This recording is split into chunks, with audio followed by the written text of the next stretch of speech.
اللہ کے نام سے شروع جو بڑا مہربان نہایت رحم والا ہے۔ کہتے ہیں محمود غزنوی کا دور تھا۔ ایک شخص کی طبیعت اچانک ناساز ہو گئی۔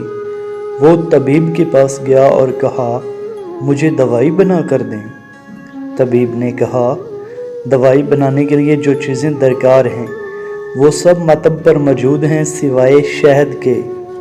اگر تم کہیں سے شہد کا بندوبست کر دو تو میں دوائی تیار کر دیتا ہوں۔ اتفاق سے موسم شہد کا نہ تھا۔ اس شخص نے حکیم سے برتن لیا اور چلا گیا۔ وہ بستی میں ہر ایک دروازہ پر جاتا اور اپنی حاجت بیان کرتا، مگر ہر جگہ سے مایوسی ہوئی۔ جب مسئلہ حل نہ ہوا تو وہ شخص سلطان محمود غزنوی کے دربار چلا گیا۔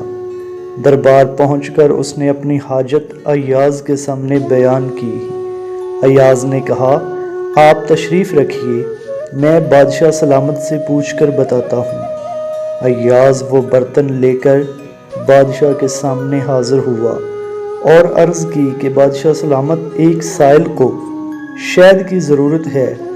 بادشاہ نے وہ برتن لیا اور ایک طرف رکھ دیا اور ایاز کو کہا 3 بڑے ڈبے شہد کے اس سائل کو دے دیے جائیں۔ ایاز عرض گزار ہوا بادشاہ سلامت اسے تو تھوڑی سی ضرورت ہے، آپ اتنا زیادہ شہد کیوں دے رہے ہیں؟ بادشاہ نے ایاز سے کہا وہ مزدور آدمی ہے، اس نے اپنی حیثیت کے مطابق مانگا ہے، میں بادشاہ ہوں، میں اپنی شان و شوکت کے مطابق عطا کروں گا۔ مولانا رومی فرماتے ہیں آپ رب کریم سے اپنی حیثیت کے مطابق مانگیں، وہ اپنی شان اور مرتبے کے مطابق عطا فرمائے گا۔ شرط یہ ہے کہ آپ مانگیں تو صحیح، وہ عظیم ذات تو منتظر ہوتی ہے کہ کب اس کا بندہ اسے پکارے اور وہ اس پہ اپنی عطاؤں کی برسات کر دے۔